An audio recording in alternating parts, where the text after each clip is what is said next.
So like, for example, with the Kamet White, that is inspired by the way when the snow melts, you leave patches of the stone exposed. And that gives you, and the snow leopard herself has adopted that as her camouflage. So, that's fantastically inspiring.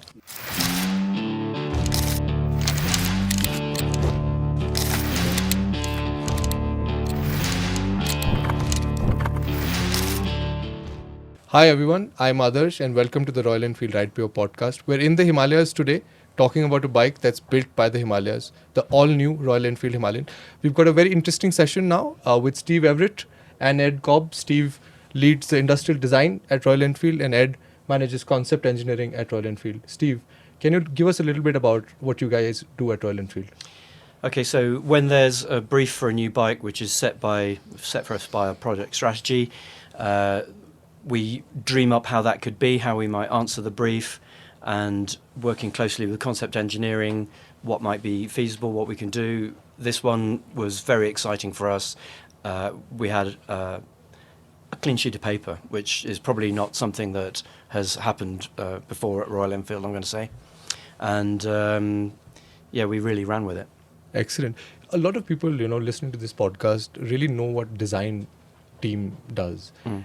Ed, you have a super interesting job. Yeah. We're calling it, super professionally as concept engineering, but you have a lot of fun. Can you tell us a little bit about the fun side of the job and what you actually do? Yeah, it's definitely the fun side, but in summary, it's basically starting from the initial attributes and identifying what we actually want from the project, and then working with Steve closely to work out how we merge those attributes with engineering feasibility and with the design aspect how we can as get well. it to look. So there's a lot of iteration, a lot of prototyping things, making Frankenstein bikes, riding them, getting guys riding them, breaking stuff, fixing stuff. It's basically the fun bit where we're jamming backwards and forwards, aren't we? And Lots of getting dirty. yeah. And the goal and the pure outcome basically is build a robust platform that the engineering guys can take to production without too much cussing of design decisions we've That's taken. right. I mean, anybody who's seen any of our images, which will also be in some of your other material, won't it, will see that our very earliest ideas have carried over practically unscathed into this bike. So, that's something I'm very proud of. Yeah, and there have been challenges, and the boys have smashed it. They have. It's wicked. Yeah. Excellent. Kudos those guys. We started something very special in 2016 with the original Himalayan. The design was radical. People absolutely loved it.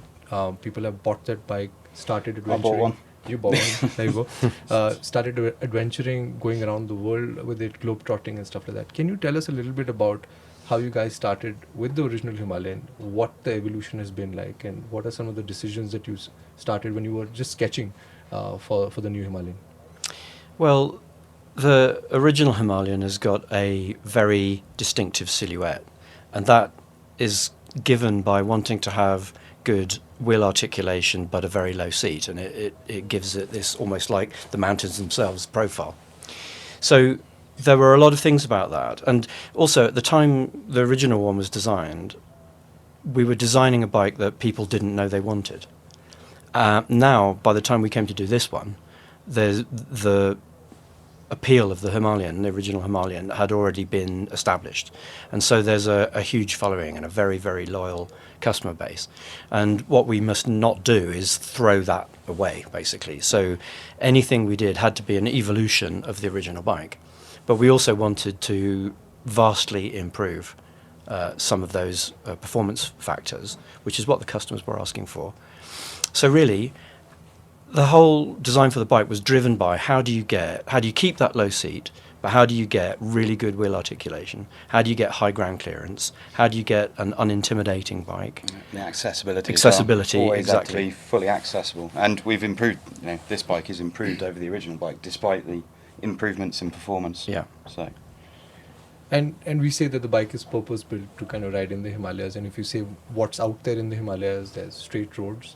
There are twisties, there are bad roads, there are no roads, there are water crossings, there are high passes, downhills. So pretty much what you find in the Himalayas is stuff that's all over the world from an adventure point of view. I do. Yeah. But this is our home, right? This is what we're inspired by. So can you tell us from a design perspective and from a concept perspective, what are some of the attributes that you took from the Himalayas as inspiration and details about the design, please? I think one of the things that you said there, all the different sort of categories that you get up here, one of the other things that you did mention is the surprise aspect. Yeah, so I was just going to say. you have the most fantastic smooth road and it's all brilliant, and then you will come around a corner and there'll be a landslide, there'll be a gravel section.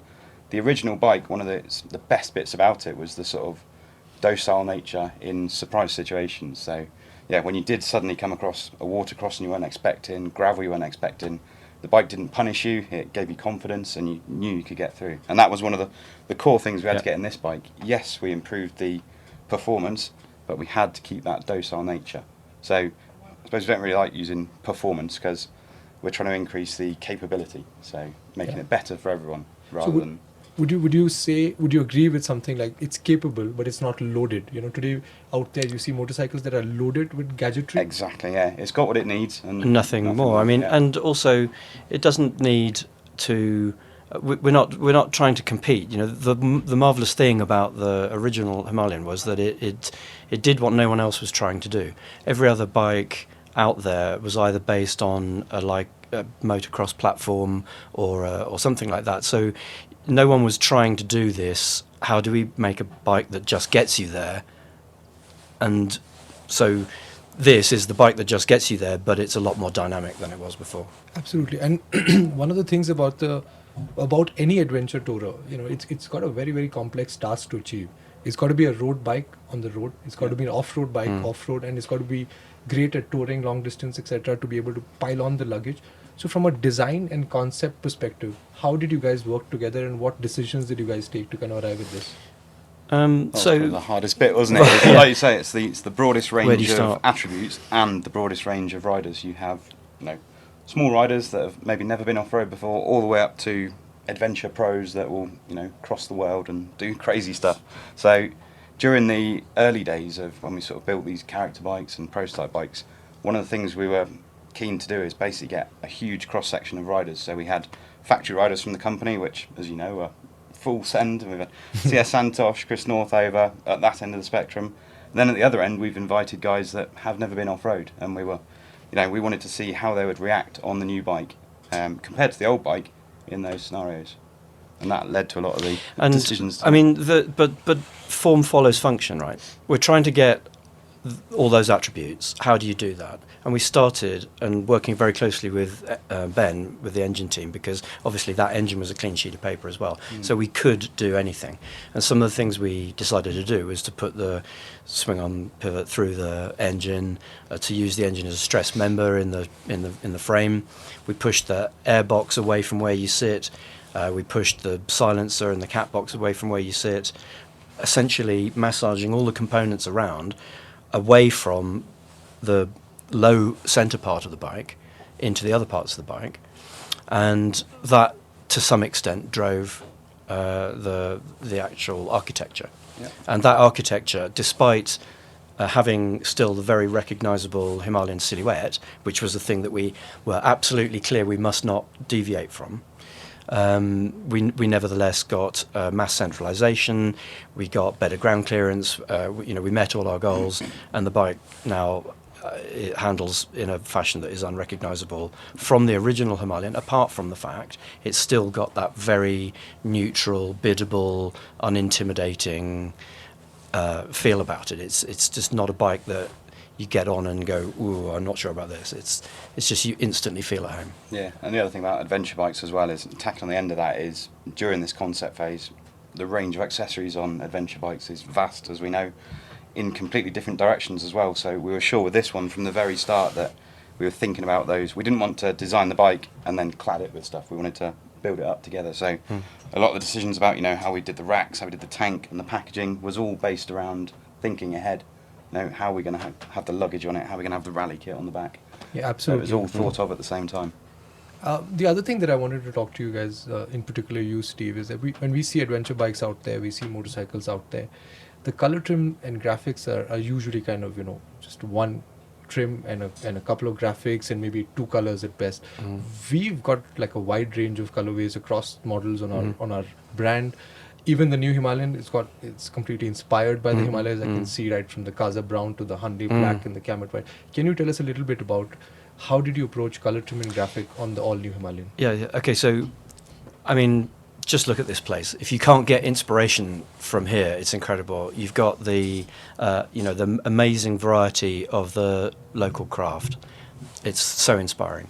You've got the geology itself, the ever-changing geology, and that brings with it its own patterns. So, like for example, with the Kamet White, that is inspired by the way when the snow melts, you leave patches of the stone exposed, and that gives you. And the snow leopard herself has adopted that as her camouflage. So that's fantastically inspiring. And the little details of you've got the earthy tones, you've got the green subframe, green hubs, the little details like that. And there's a couple of other things about the area that we wanted to really capture. So we were inspired by things that you can't get anywhere else in the world. So we have the Himalayan salt, which is that marvelous kind of coral pinky colour, and takes a real man to wear pink, we think. Plus there's also the poppy blue, which is inspired by the Himalayan poppy, which you can't find anywhere else in the world. So which one's your favourite colour? Well, I like the salt one, to be honest. Excellent. Yeah, And yeah. you, Ed? Black and gold for me. Hanley Black, Black. yeah. Yeah. So the Hanley Black is our sort of, that's a Royal Enfield pride thing. Yeah. It's rich. The painter's got a very nice little gold fleck in it.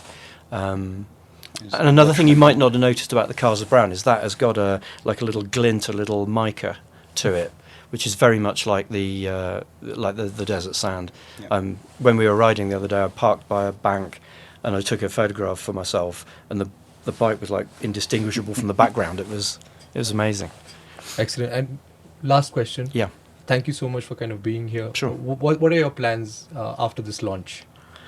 Well, it's probably more. It's all to do with more of the same. We've got we've got Motorverse, but it is on to the next thing. We can't wait. This is great, but we've got so many ideas. And stay tuned. Excellent. Thank you so much, Steve. Pleasure. Very Ed, much. pleasure having you as always. Thank you very much. Thank you very Thank much, you. Adash.